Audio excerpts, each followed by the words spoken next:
Hello, everybody.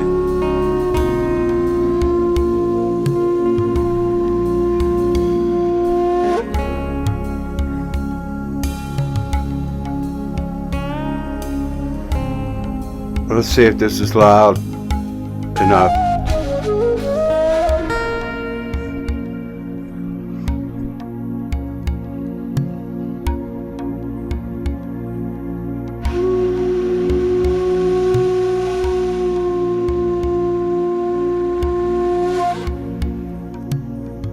I think it's loud enough.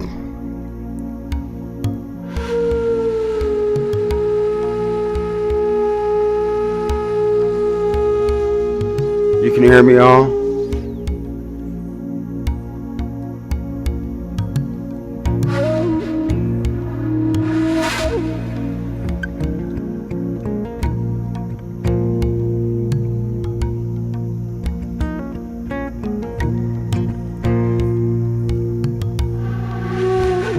Hello, everybody.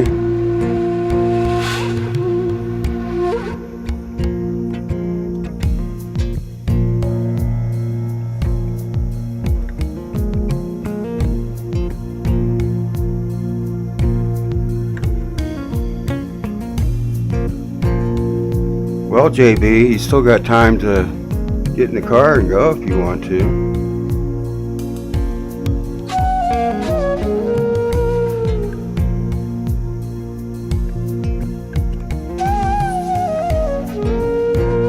I've been down to the Albuquerque Astronomical Society years ago. We got a little bit of clouds here tonight. I just put Sirius up here to...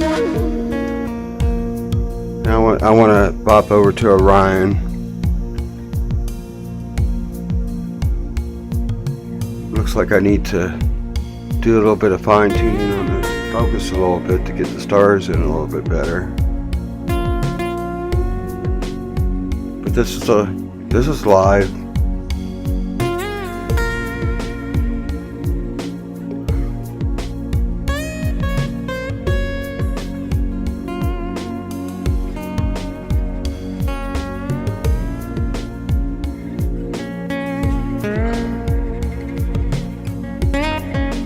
Up here in Denver, the club has a 20-inch refractor.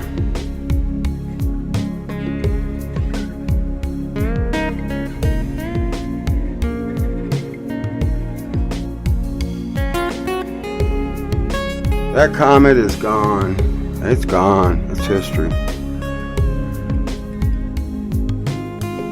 It came and went.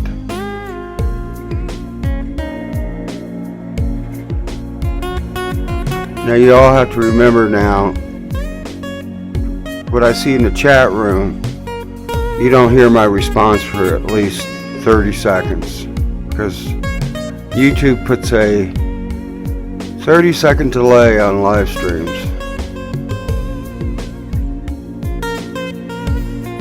Why? I don't know.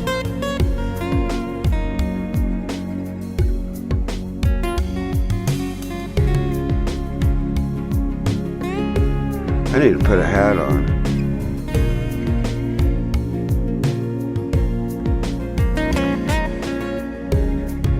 Well, as you can see, I have a little MudFest going on.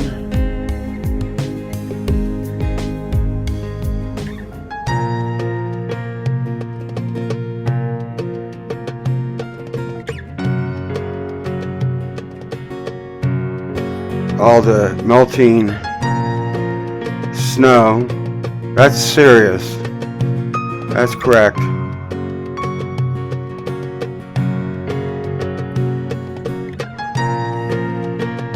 But as you can see, I have a little MudFest going on out there.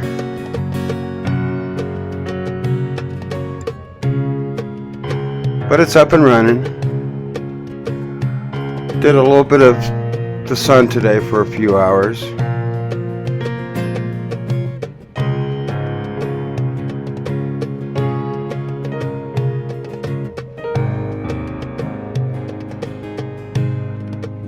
Now, Carolina, where are you from again? And don't tell me South Carolina or North Carolina.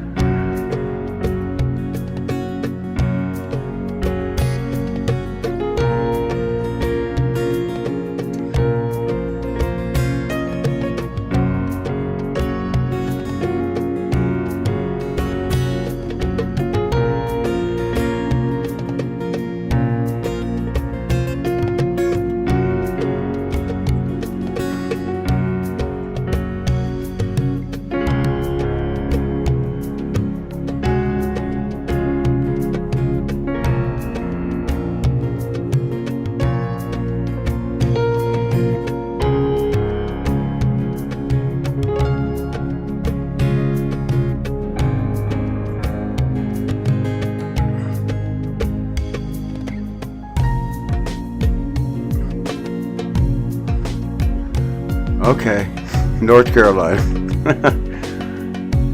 Like I said, I just saw you said North Carolina. It's going to take about another 30 seconds before you hear my response.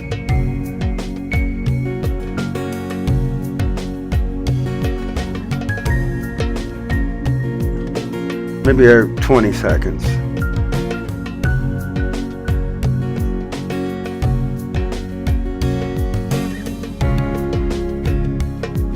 And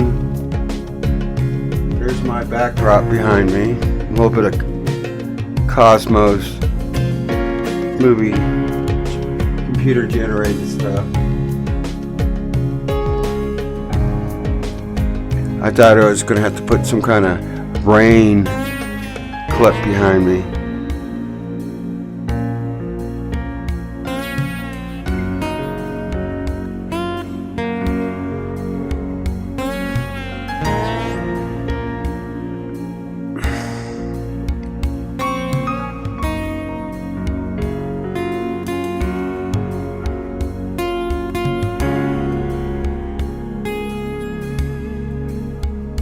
Ingrid is in Brazil, so I guess she's just asking if you're a boy or a girl. Are you a boy? Hola!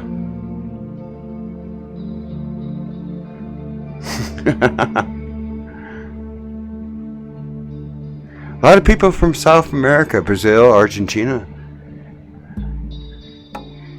During the lunar eclipse,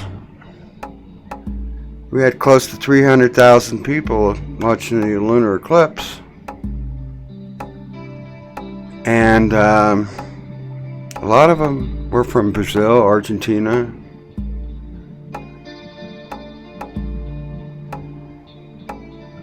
Well, how do you know I'm not a girl?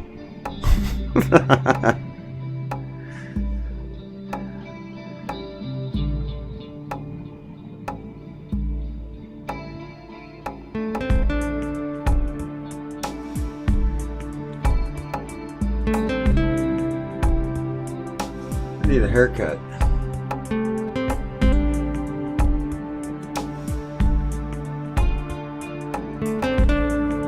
Oh, I got up at 8:30 in the morning.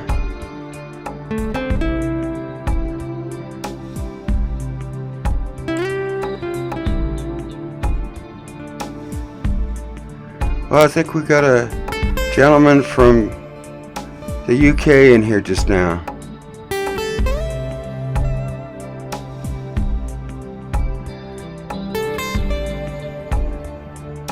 Mr. Kendall. Am I correct? I haven't seen you in a long time.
Let's see, do I have any coffee? I bet you I have no coffee.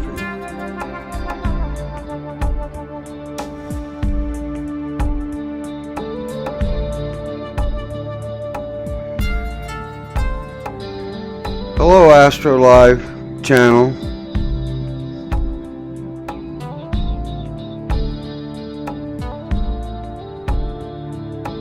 And we have a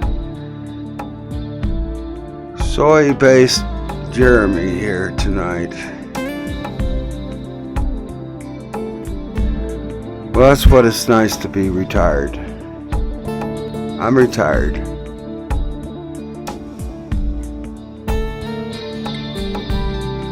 So how is it in the UK, Ian?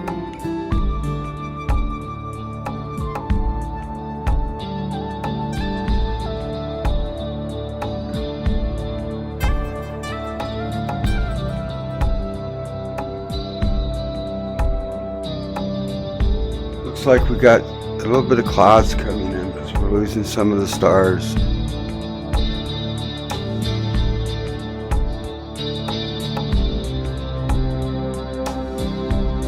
Yes, that's serious.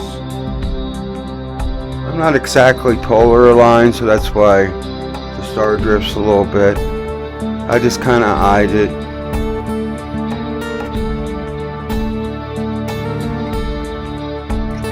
Beer? Did somebody say beer? Here you go. Now if I stick it over here, it's going to disappear. No, it didn't. Reappeared because of the green screen.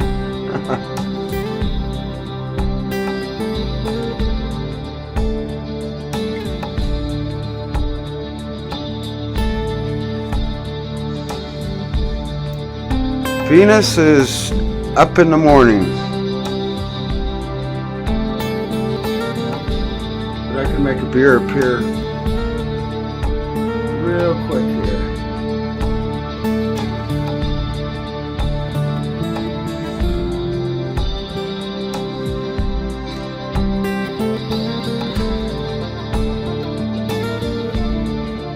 Pepsi.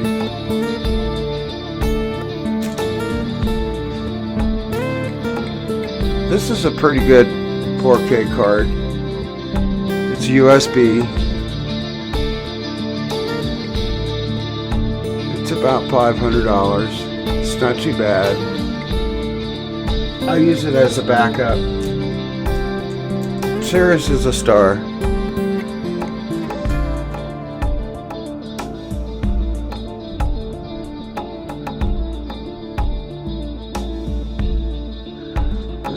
Let's see how cold it is here.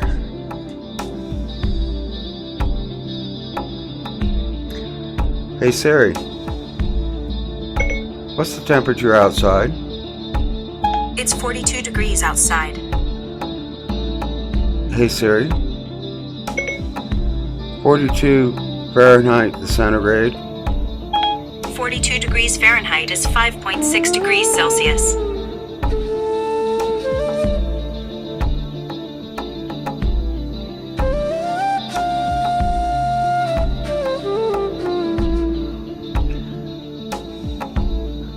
Hey Siri, who's going to win the football game tomorrow? Those in the know say that the Patriots will defeat the Rams by 2.5 points.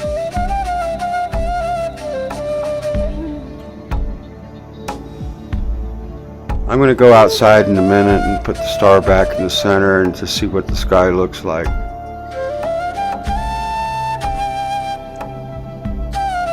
In a minute.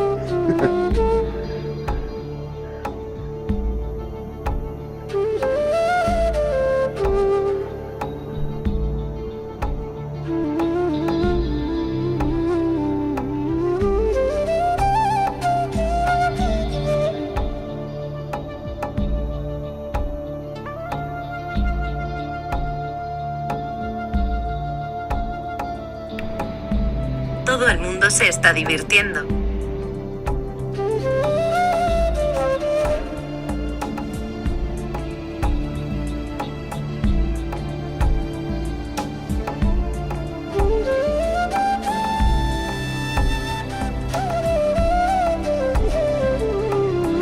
Go Rams. I don't want the Patriots to win. I started off with the Bears, and then I had to go to the Cowboys.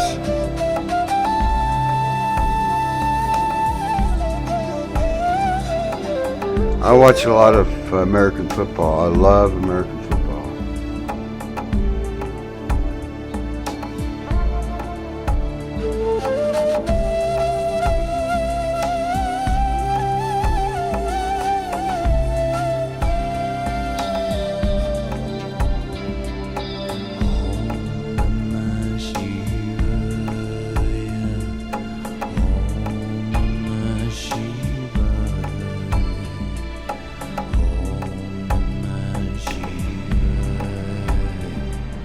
Todo el mundo se está divirtiendo.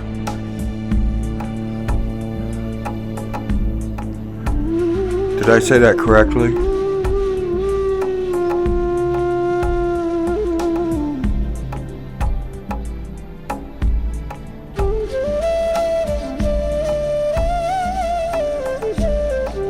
We'll see you, Carolina. I remember coming back from Boston, and to me, North Carolina is where the South, well, I guess where the South starts. I stopped and had a Southern cooked meal. Missed it.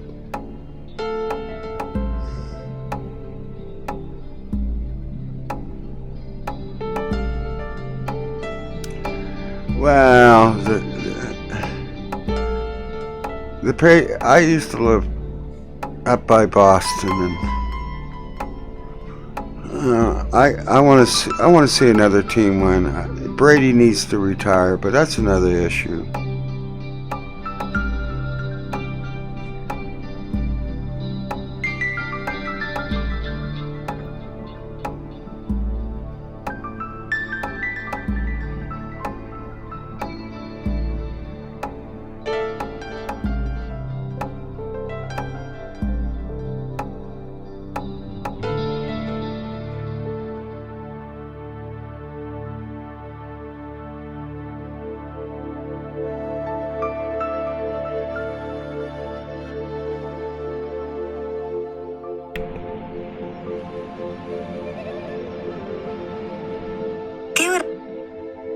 ¿Qué hora es en Brasil?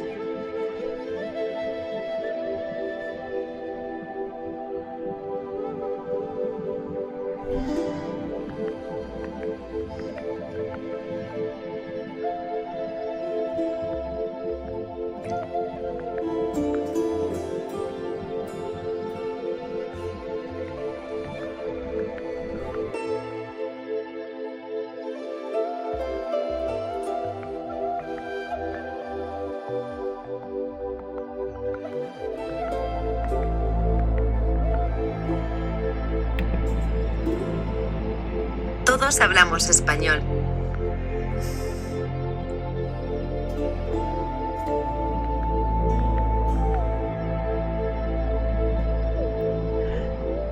If you don't speak Spanish, you should at least learn no hablo español. At least learn that.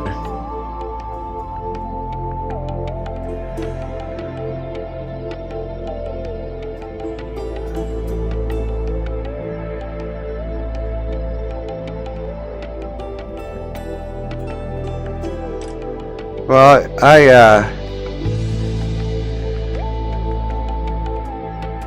Mr. Soy Base, I watch on my cable TV.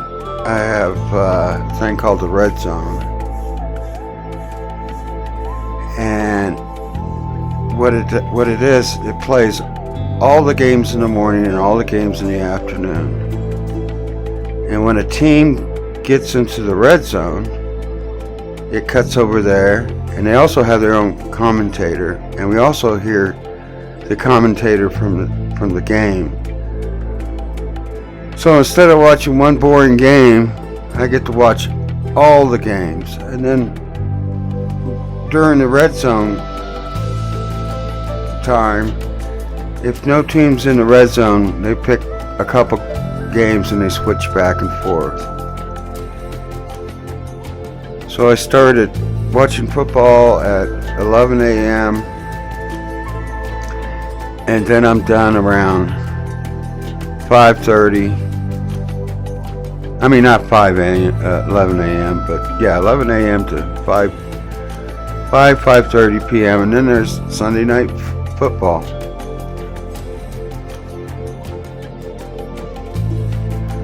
But you should check out the Red Zone. It's really awesome to watch. They show every touchdown, everything live.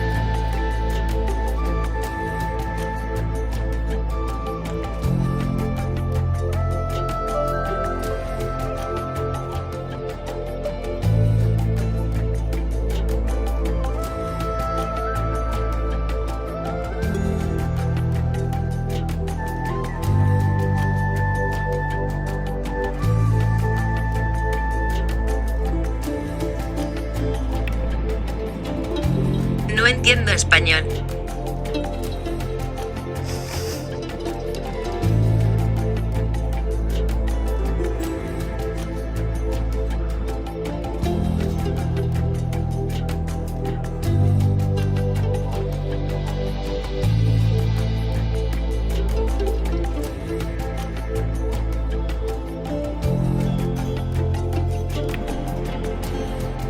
¿Por qué el pollo cruzó la carretera?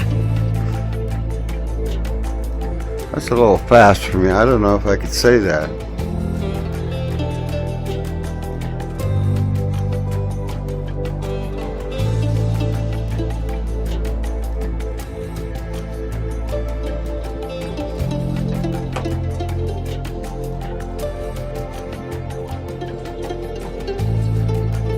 So when I finish this cigarette, I'm going to go outside and see where Orion is. See if we can zoom in on Orion tonight. See the Orion Nebula.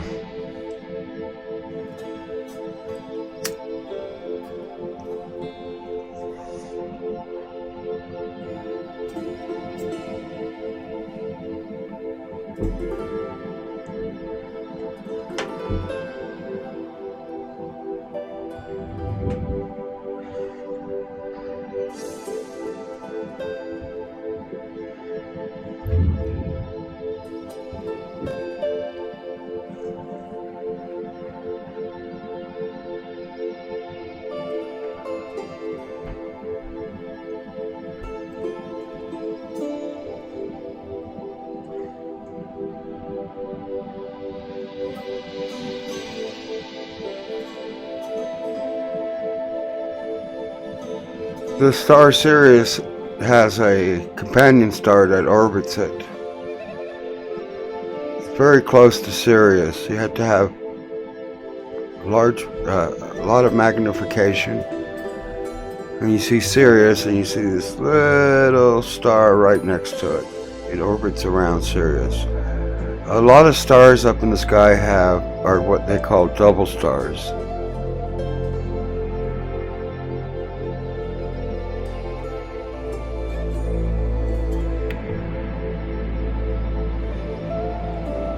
So a lot of stars have two stars, some have three, and they orbit around each other. Or they orbit around a primary star.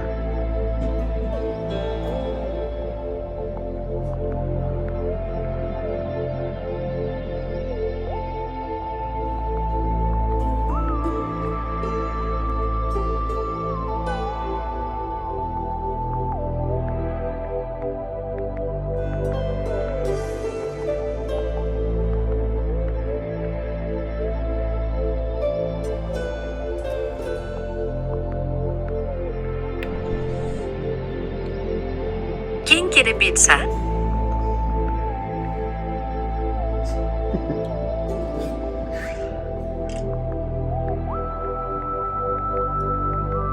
Yeah, we're gonna go over towards the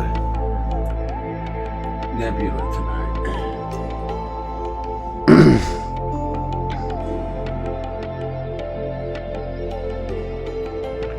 going to try to pick out some new music soon. I've got another one, but I want to listen to it first.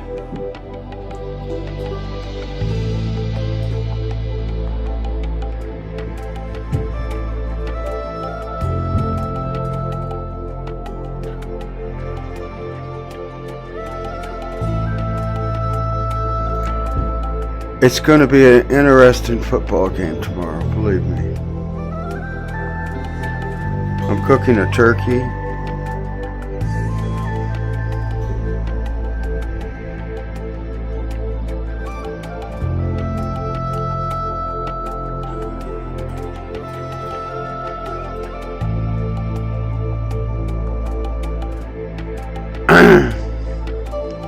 I don't know if we're the only people here, or the only life as we know it. I understood. Yeah, space.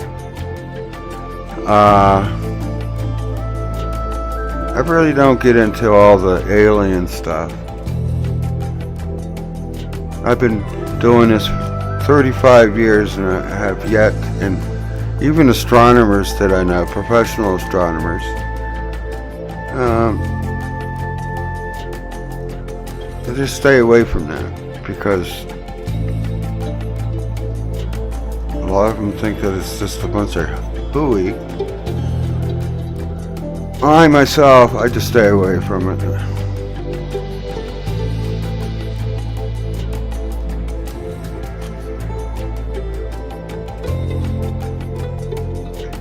Okay, I'm going to go outside right now. So somebody hold the port down. I want to see what it looks like. I want to see if we have clouds.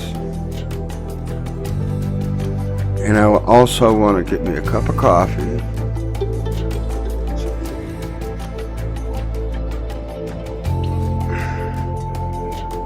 And maybe some pizza. Didn't somebody say they wanted some pizza?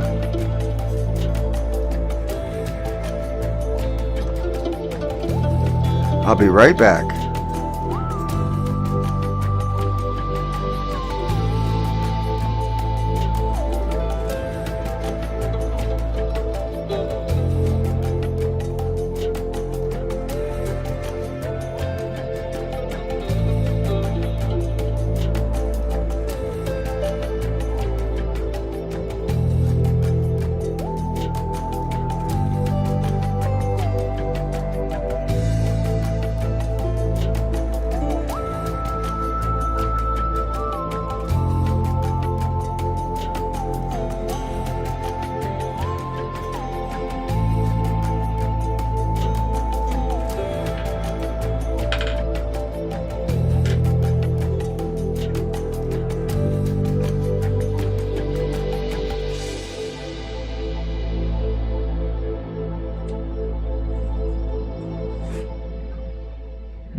It clouded up.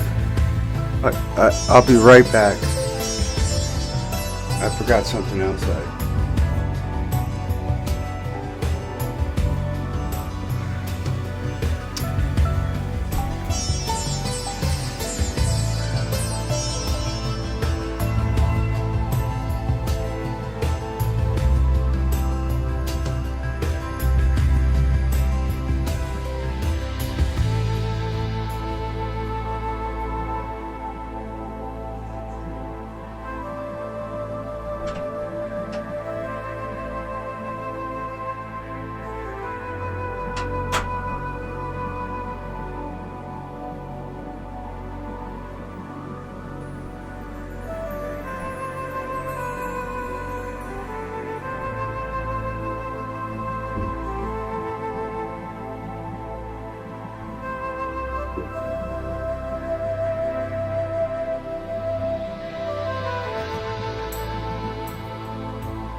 It clouded up.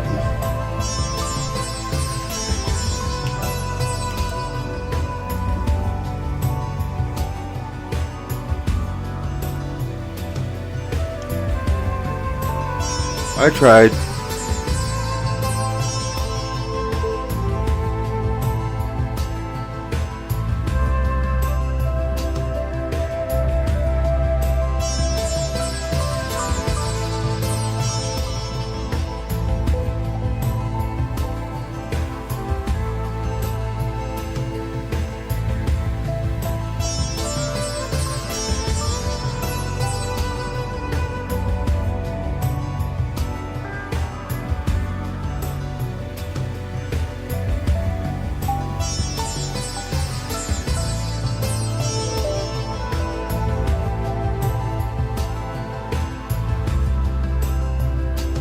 I tried.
Oh well.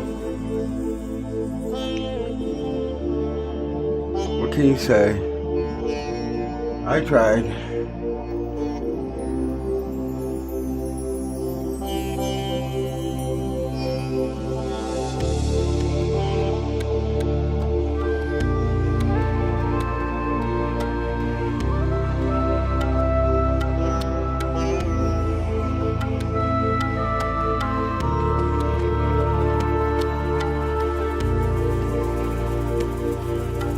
Yeah, I took that moon. I took that shot of the moon.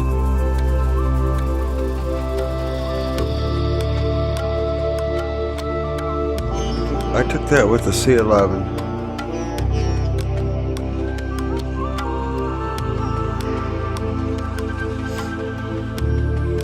Let me try something here.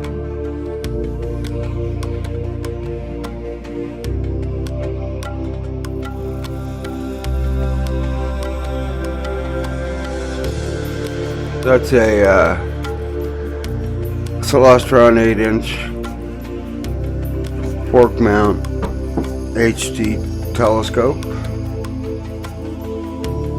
Here are some of the old telescopes that I have in the garage.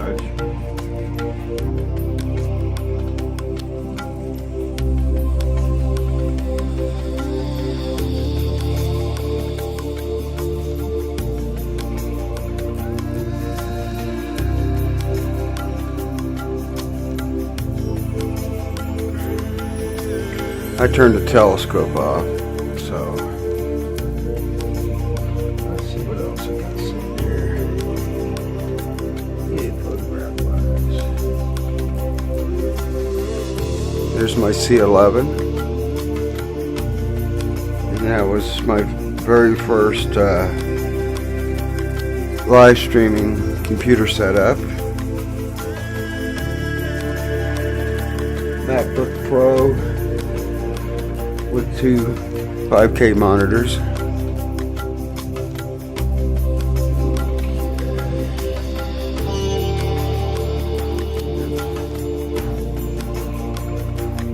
Now what this is what's called a telecompressor.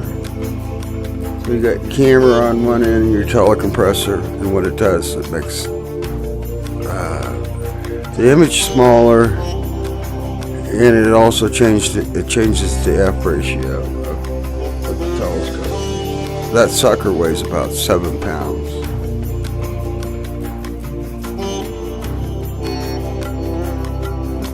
That's the an old photograph of Chamberlain Observatory here in Denver, and the club here runs and maintains that observatory. It has a 20-inch Alvin Clark refractor in it. In fact, it was made just before the 40-inch in Chicago at the Lick Observatory there. They have a 40-inch. We have what they call the sister, the 20-inch here.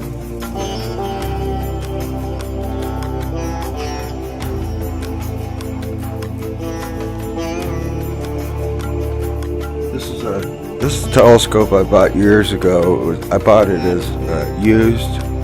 It'd be the last time I buy the one in the back, the Celestron. It'd be the last telescope I ever buy used.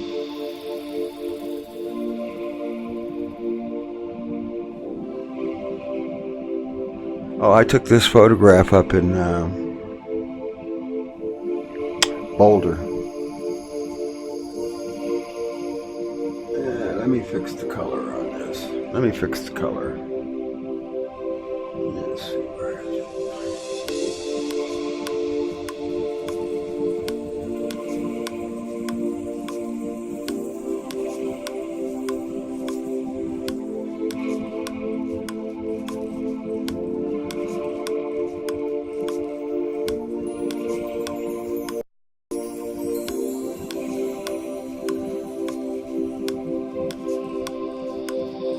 I took this up in Boulder.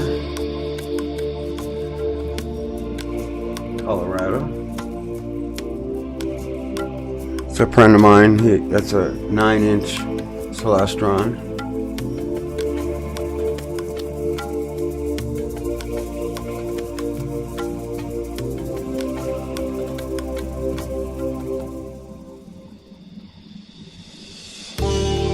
Here's my 11-inch again.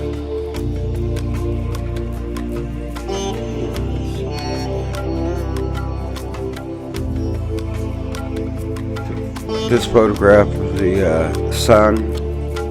The date's down there. I took it, let's see, almost 3 years ago with the C11. You can see the sunspot. You can see the sunspot right here. Right over here. Right there.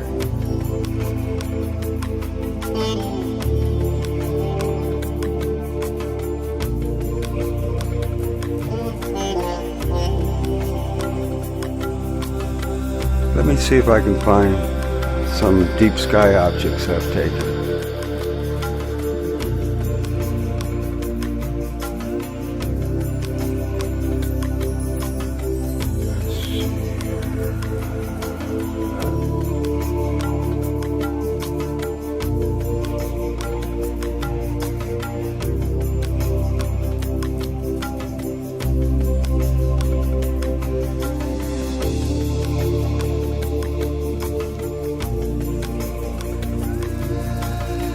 I'm just going to show you them from my Facebook page.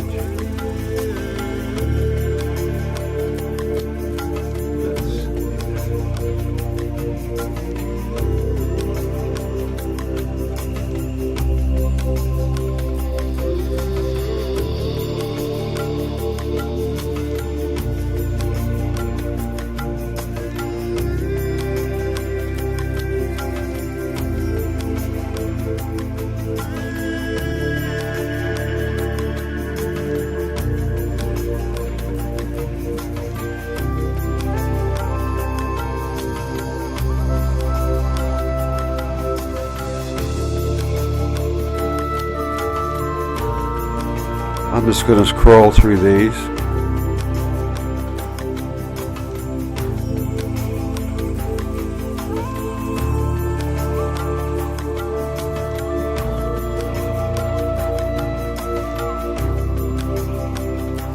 There's a nice one I shot of the moon during the daytime.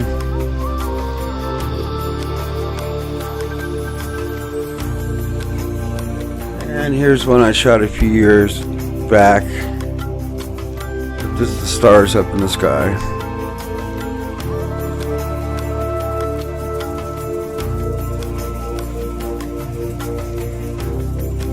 I don't know if you can see it, but that's the International Space Station in the morning time.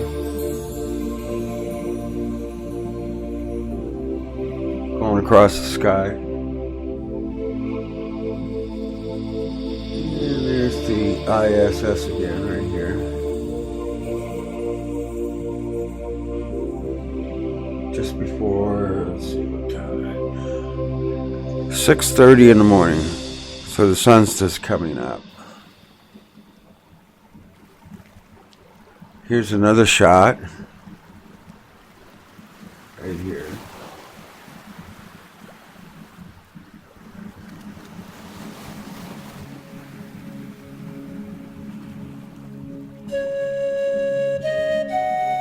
Here's a good one right here. Let me blow this one up.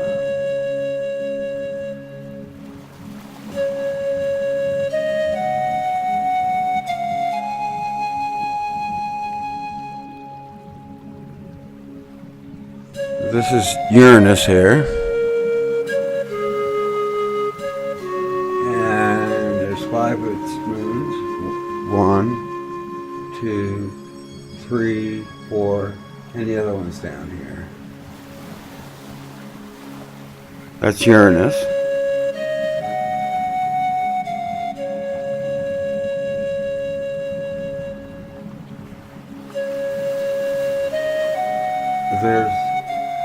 There's the International Space Station to the right, and to the left is a I'll just say what it is. It's a satellite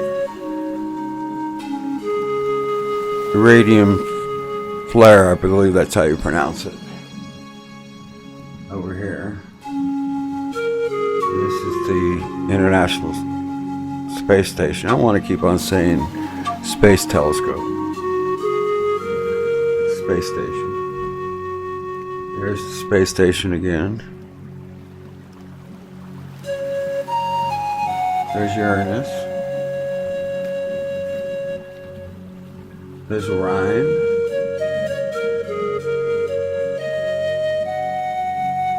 Oops.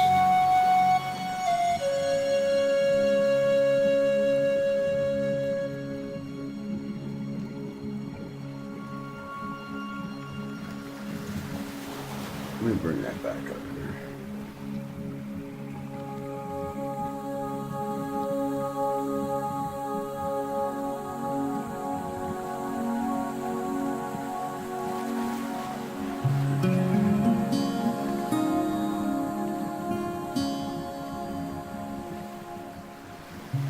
Here's a photograph of Orion I took.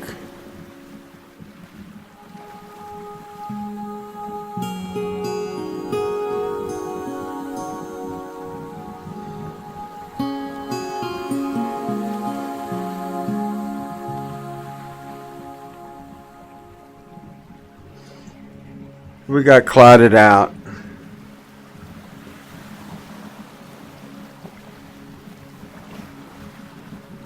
This is Sirius, the star that we were just looking at. This is at during the day at 12 noon. So you can see, and the brighter stars you can see during the daytime if you know where to look. So this is Sirius. That's Uranus.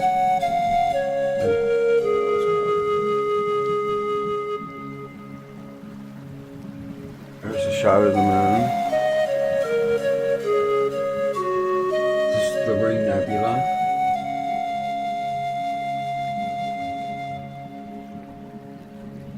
Saturn. The moon again. There's the moon. Another shot of the moon. Here's the International. That's an airplane right there. That's not the space station. That's an airplane.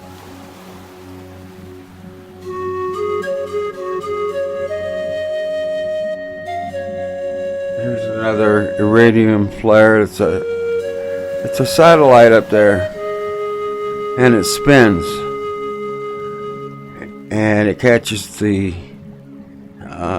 light from the sun, and they actually tell you when these are going to happen. They know right down to the second when these are going to pass over like this.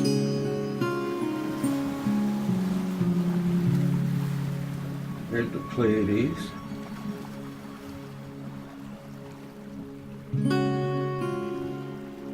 There's a Perseid meteor right here. Another one here. There's about 5 or 6 meteors in that one photo. And there's that shot again. There's the moon. Moon again. There's the moon again. There's the full moon again. We got some clouds coming in. There's the moon again. There's the sun. Sunspots right there. The sunspot right here. Another shot of the moon. Another shot of the Ring Nebula.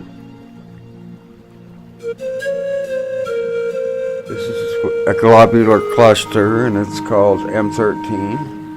Look at all them stars.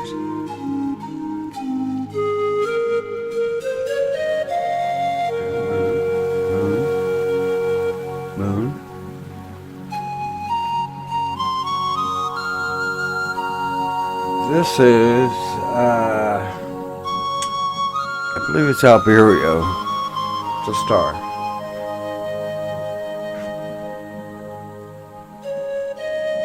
Here's the Ring Nebula again. Moon.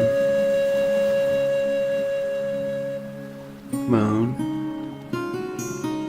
More moon. Another moon. And more moon. There's M13 again, globular cluster. Look at all them stars. That's a A7R2. The one I'm using right now is an A7R3. And I'm waiting for the AS3 to come out. And these are all short exposures right here. This is probably about 20 10-second exposures.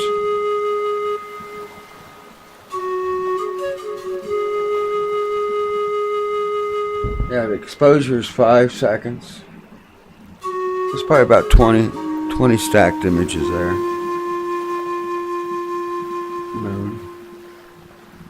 Moon during the daytime. This is the double epsilon up in at Lyra, I believe.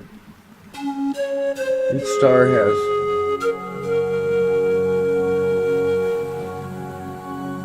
each star is 2 stars.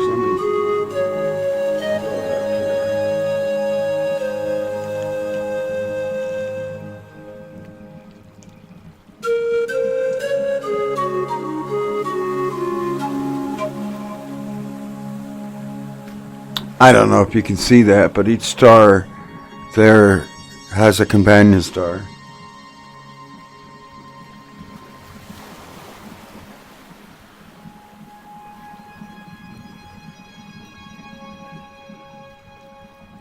Yeah, that's Epsilon Lyra. This is 2 stars that we were just looking at. But each of those stars have a companion. There's Saturn with its moons.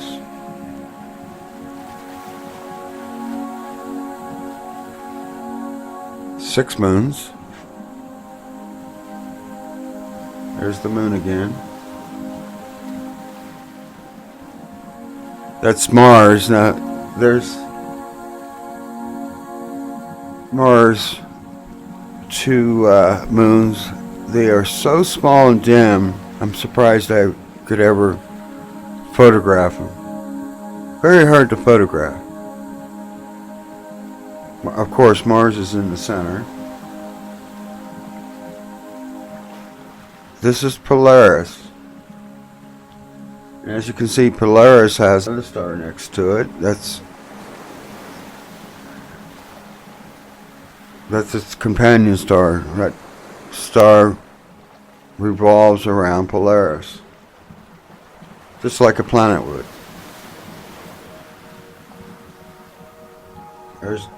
There's Mars. That was the first photograph I took with my C11. Not a very good shot, but good for me.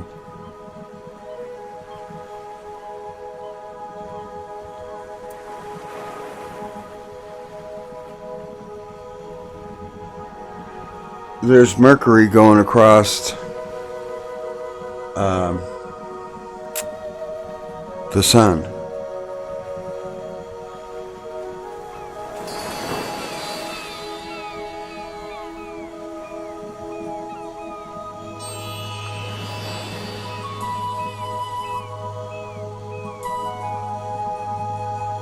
You can see it right there. You can see it right there. That's Mercury going across the sun.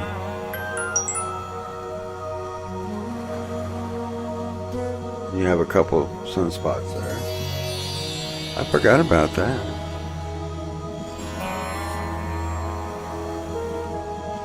They're a little bit bigger.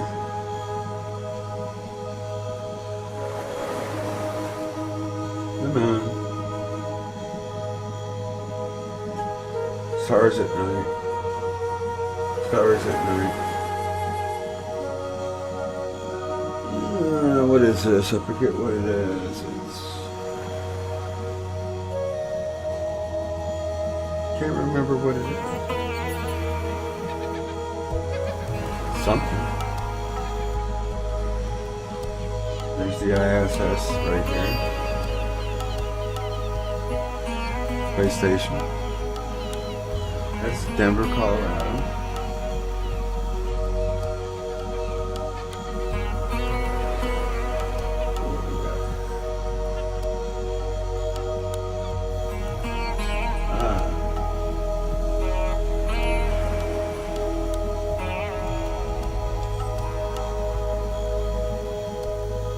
Some sunspots, some nice sunspots there. There's the observatory here in Denver.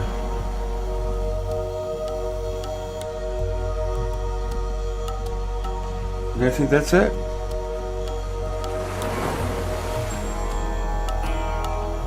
Like I said, unfortunately,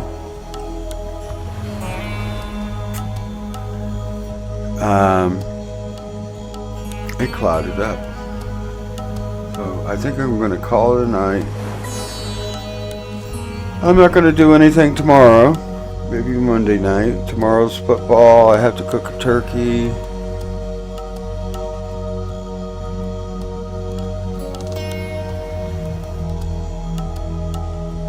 I got to put my hat on.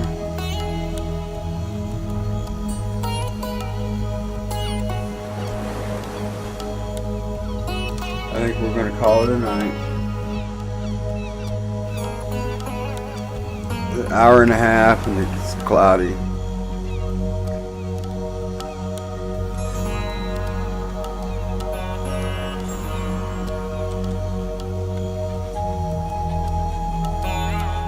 Yeah, that was just a couple years ago, that Mercury transit. I just happened to see, how did I do that? I think I got up late and I grabbed a little 5-inch mech suit off, slapped the camera on it. I also videotaped it or videoed it and took some photographs.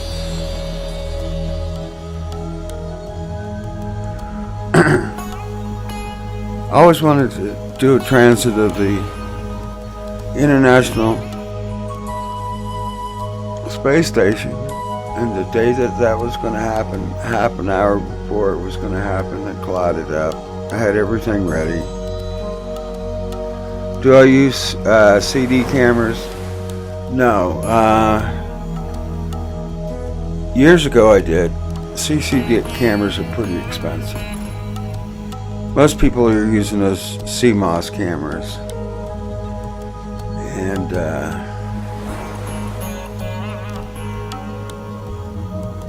I got something here. This guy that I got to know on YouTube, he has a Raza, and he's also an ambassador for Celestron. And he just did a review on CCDs, and he's also makes these funny videos. Let me bring him up real quick.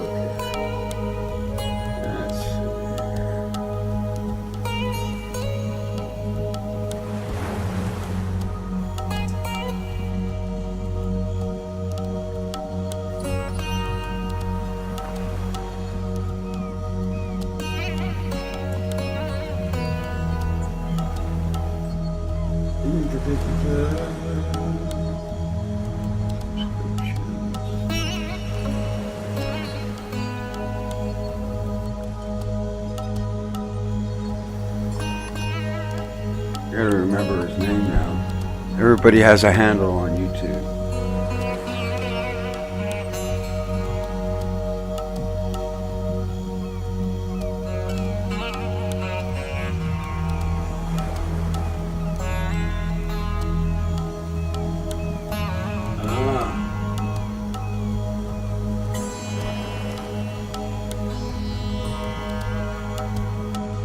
Here's a channel that you should subscribe to.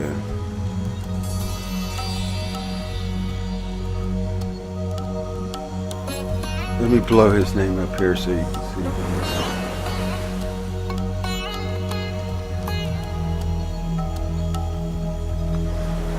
This guy has some really good tutorials. They're short and he knows what he's doing.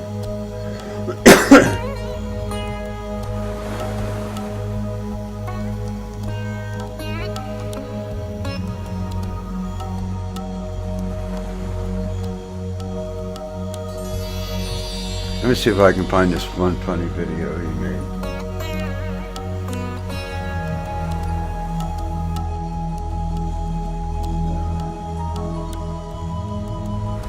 Let's see if I can turn the sound on.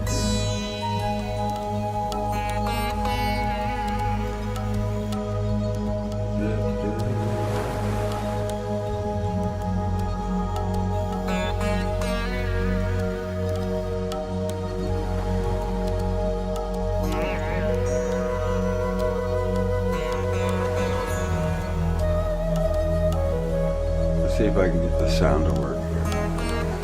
Let me turn the music on.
Later. Just 50 more minutes, and my eyes should be adjusted. Ah.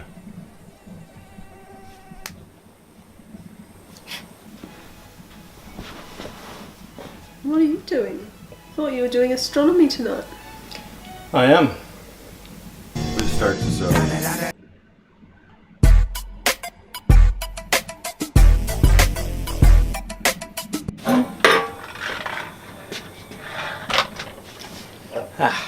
Ah.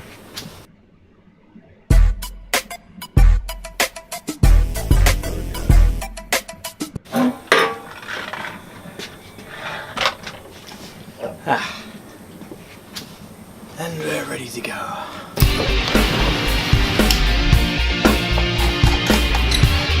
I got something going wacky here. Let me see what's going on.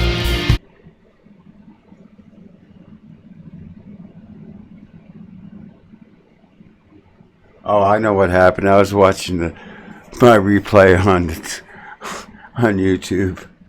All right, take 3.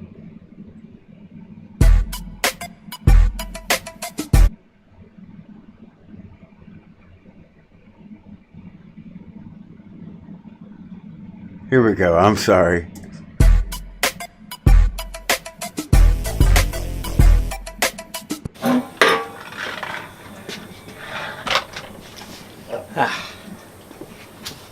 And we're ready to go.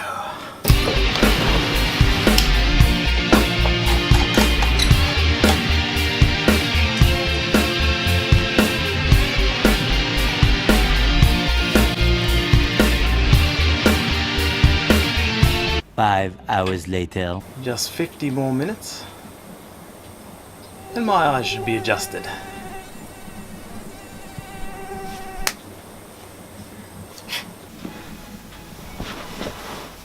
What are you doing? Thought you were doing astronomy tonight. I am. It's the one and only Digo Double G. Ah, yes. There's the Sculptor Galaxy. These are his photographs.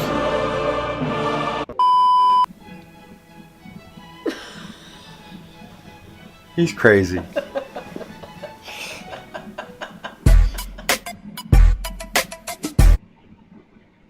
He has a video on the Raza. He also has on the 11-inch, and he also has one on the 8-inch Raza.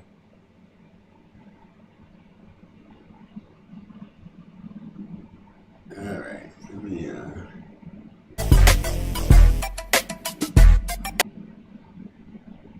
let's see here.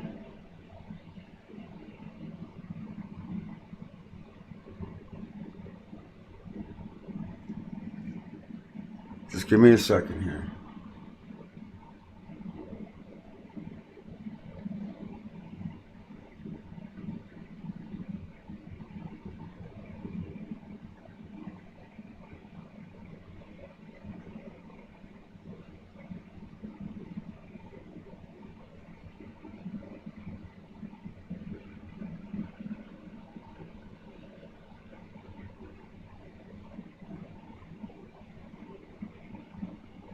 Alright, let me go back up here. Let's see.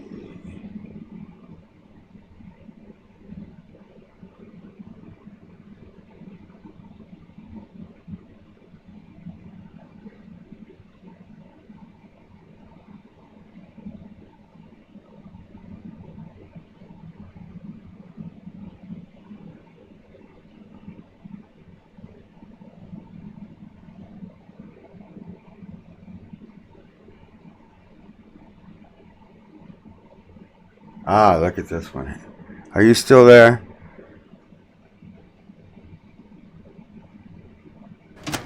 Let's reheat pasta. Reheating pasta. It's cool, right? Yeah, I didn't know you guys put battery pack for using AA batteries to plug in there. Let's start it I've always from the wondered beginning. why Celestron puts in cheap. I just bought this telescope too, and it's still in the box. G'day, Dylan O'Donnell again, back for a video about the Rasa, which I promised you. I should start by saying I don't know if it's pronounced Rasa or Rasa. It stands for Rowe Ackerman Schmidt Astrograph, so I suspect the correct I pronunciation still have is this Rasa. telescope in the box. But I'm Australian and it just feels natural to say Rasa. It sounds a bit posh, doesn't it? Now, a bit of a disclaimer, I am on Team Celestron. I'm a huge Rasa fan and just Celestron products generally. I use Celestron most of the time. I did get this at a pretty steep discount because it was a early model refurb. So I got it pretty straight big from the and Times heavy factory that's after it was pretty heavy refurbished. telescope. But still, it's an amazing telescope, and I'm saying that honestly. I will go through the critiques I have of it and things you should know before you get one. But hopefully this video will help, particularly if you are looking at getting one or you're just curious about what this new kind of telescope is all about. This is the 11-inch Rasa. There is a 14-inch Rasa mentioned in the white paper. Those aren't really available to the public just yet, but I do know that there are observatories using those. Whether they will be released to the public remains to be seen. If they are, it would be... He'll show some of the terrific photographs and it he's would be taken with around his the telescope. 780mm focal length. As you can is see, the camera good. For a goes in wide front of field the telescope. That's quite a tight target. Orion Nebula would be basically telescope filling the I'm entire using frame, today, and in excellent the camera detail. goes behind and the I worked that out using the telescope. Intel calculator, which is actually something I developed. So if you're interested in working out all that sort of stuff and getting previews of your targets and focal lengths and that sort of thing, whether you use a camera or eyepiece, that is on their website. And really, a 14-inch f2 Rasa would be a galaxy hunter. That kind of light collecting potential would be amazing. So what is it? It's a wide field telescope. Normally when you see a big telescope you think high magnification, but this is not a high magnification telescope. This does not zoom in really close to distant objects. It's not your ideal telescope for things like planets, for example. In fact, it's unworkable for planets. However, what it lacks in magnification, it makes up in just a pure photon collection. We're talking f2.2, which is amazingly fast. Now, if you're not familiar with how f-stops work, typically a Schmidt-Cassegrain telescope is f10, so it's quite slow. It's fine for bright things like planets, and it's high magnification, so it is good for planets. But f-stop is not linear. Something that you image at f10 doesn't take half as much exposure at f5. So something that you image at f2 takes something like 30 times less exposure than it would at f10. So it's a huge increment. Imaging at f2.2 is ridiculously fast. Stuff that was really faint, things like the Horsehead or the Rosette Nebula, suddenly are able to be imaged within 30 seconds even, and quite deep imaging, so you see a lot of nebulosity and a lot of detail. So what do you get? Let's have a look at the RASA itself. When you buy a RASA, which is a very expensive telescope, they started retailing at $10,000 here, so it's not a small investment, it's a big investment in a telescope. What do you get? Basically just this, just the OTA. So let's go through it.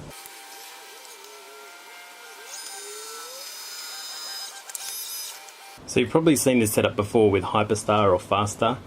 The imaging happens at the top end of the telescope, which is counterintuitive, right? The light's coming in here and you're putting a big obstruction up the front. But this is how the Schmidt astrograph works. The light comes in, it's bounced off the plate mirror at the back, and then back up to this focal point right here where the camera is. Now, historically, the Schmidt camera or the Schmidt telescopes that were used in observatories, the focus point was back here in the telescope. So they actually put the camera inside the telescope, which, as you can imagine, is not easy to do, and certainly not a good setup for a consumer. So this design corrected for all this to get the focus point right up here. Now we can put a camera at the front. Now, when Farstar was first released, cameras were still pretty big, so in a sense it was a bit ahead of its time. Now cameras are getting smaller and their footprints are getting as such where we can put them up the front here. But let's have a look at how this is set up.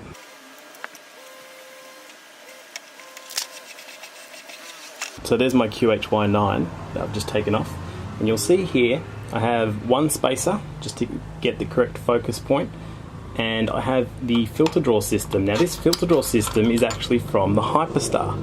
So this is something that I found very useful when using Hyperstar, and it's still very useful with the RASA. If you have one of these or you are going to do narrowband imaging, I definitely recommend it.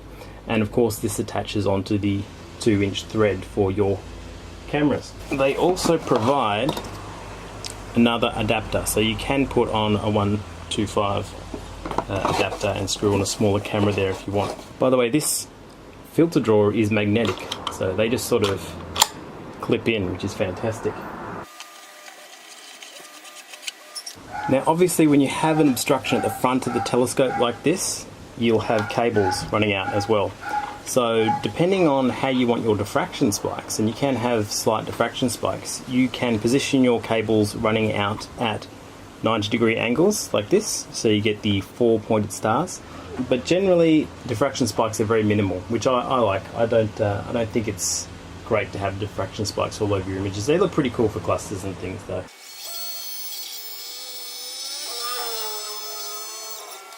You'll see at the back here we've got the typical lock screws and focus knob. Now the focus on this one, because it is that older early model refurb that I got, this isn't the focuser you would get. You would get a feather touch style focuser, but this is a stock 11-inch SET focuser. Now this thing in the middle here, that's a fan. You can see my my RASA is getting bombarded with sun at the minute. This tube gets pretty hot, that's going to affect your focus. So this fan here extracts air and pulls it down to the ambient temperature a lot quicker. So let's try and give you this little dicky 12-volt battery pack for using AA batteries to plug in there. I've always wondered why Celestron puts in cheap or no power adapters at all. They make such great stuff. You've paid $10,000 for a telescope, you think they could throw in a bit of power for you. Just a regular power adapter would be great, or a cigarette lighter or something to actually be usable in the field. This is really quirky. So I'm just using a regular power adapter, 12 volt, 2 amps on this one, and that gets the fan going. And that actually works pretty well, I've found, at night.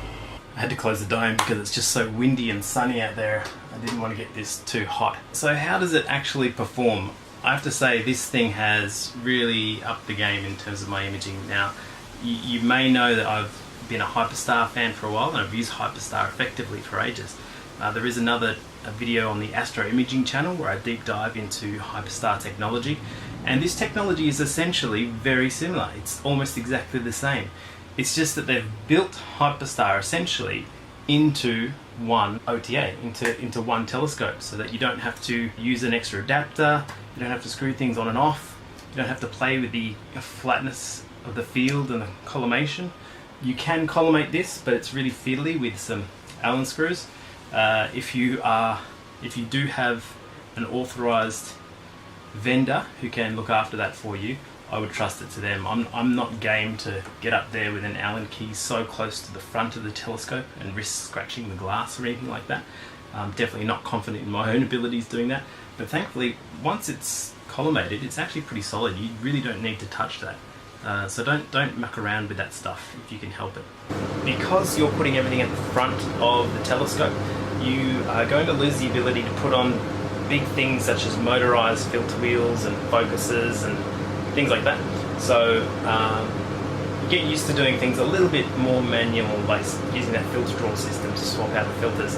That said, you're imaging so quickly and you can knock over images so quickly, it's not that big of a deal. It's not like you're automating everything to the point where you need to leave it running overnight then come back the next day. You can swap filters, go have a cup of tea, come back and do the next filter. It's not that long.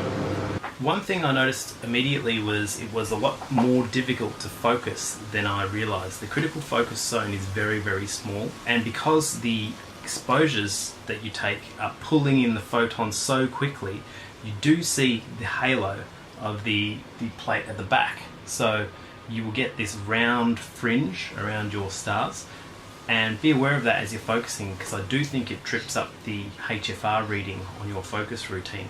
So make sure your focus exposures are really, really low, and try and choose some really faint stars, because things blow out really quickly on this thing. It's great for nebulosity, but bright stars will be surrounded with a big halo, and that can be a problem for stars like Allentak in the Horsehead Nebula. They will have a big plate around them. The field of view on the 11-inch is 620 millimeters, thereabouts, which is actually pretty good for a lot of those big targets. I'll show you some example images.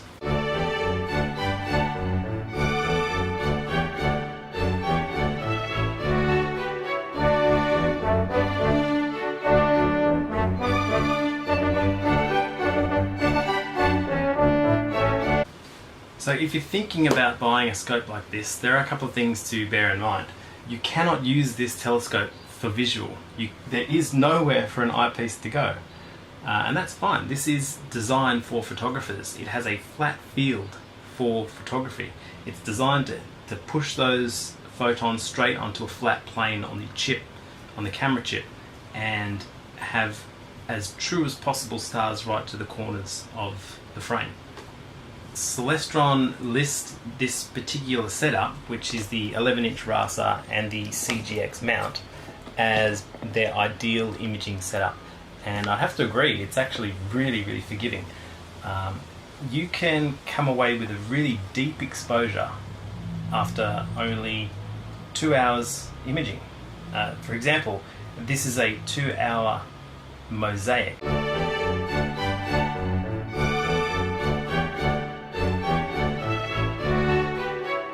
So I've spent basically 30 minutes on each panel, and I've done that twice, once for hydrogen alpha run and another one for the colour run. So 2 hours to pull out an image like that is super, super fast, especially when you are pressed for time, you're at a dark sky site, or even an observatory like mine, and you just want to knock over something very quickly before it disappears out of view. You can have a full image done in one night, a fully spectacular image. So obviously the potential for aesthetic imaging is good. I have actually connected a ZWO camera to the front of it, and when you stick it into a bright target like Orion or something like that, you are essentially looking at a video. The potential for the RASA being used for video astronomy is excellent.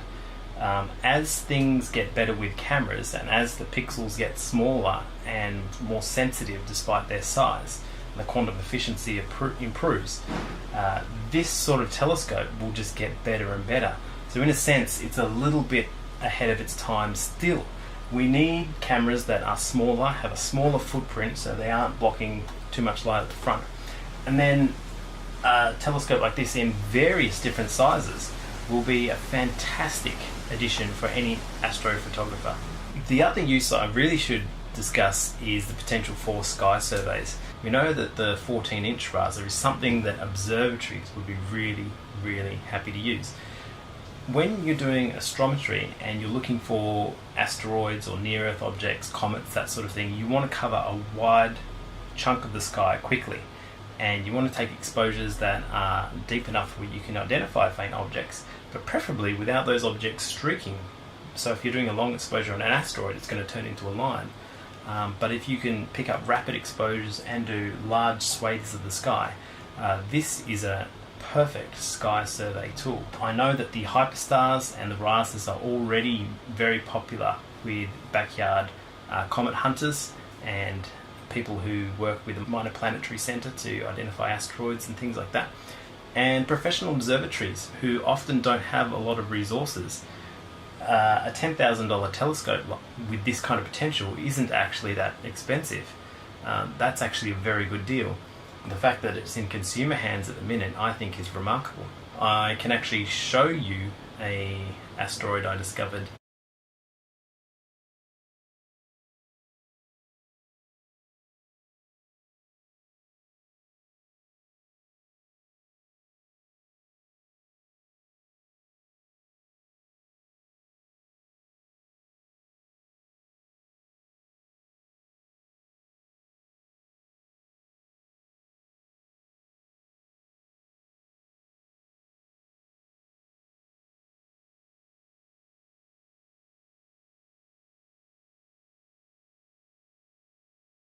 which is a flame, is that char material. There's an enormous, shows the base of the Saturn V vehicle. It's done on 16 millimeter. This is the launch of Apollo 11, July 16, 1969. It's camera E8, which shows the base of the Saturn V vehicle. It's done on 16 millimeter film at 500 frames per second. Now, this particular camera was started at 5 seconds prior to liftoff. Now, at this speed, what you're going to see in this full 8 minutes and 22 seconds is about 30 seconds worth of actual time. Here, ignition sequence start is already started, and the kerosene and liquid oxygen is mixing. The F1 engines were started by bursting a hypergolic cartridge, which spun up the turbines to start driving the propellants into the engine. Now you're seeing that liquid oxygen and kerosene mixing and billowing up in the initial stage of starting up those engines. Now, when it reached full thrust and started to get thrust from those 5 engines, 7.5 million pounds, you see how it sucks all the material back down underneath the vehicle. And that was because now all of that material is going at a tremendous speed and being pushed out into the flame trench, and it just sucks all of that material back down. On the right, you see 2 tail service masts. There's a third one on the other side of the vehicle, and around the vehicle you also see 4 hold-down arms. Now, the vehicle sat on those hold-down arms. There was a mechanism inside there that held it onto the launch pad until liftoff. At T-0, those would release after they got the proper signal from the engines that all 5 engines were running properly. It would release, and as soon as it released, those tail service arms would move, and all the mechanisms would go up into a hood underneath those hoods so that they would be protected from the exhaust of the engines. You see ice coming down now off the vehicle. You know that the space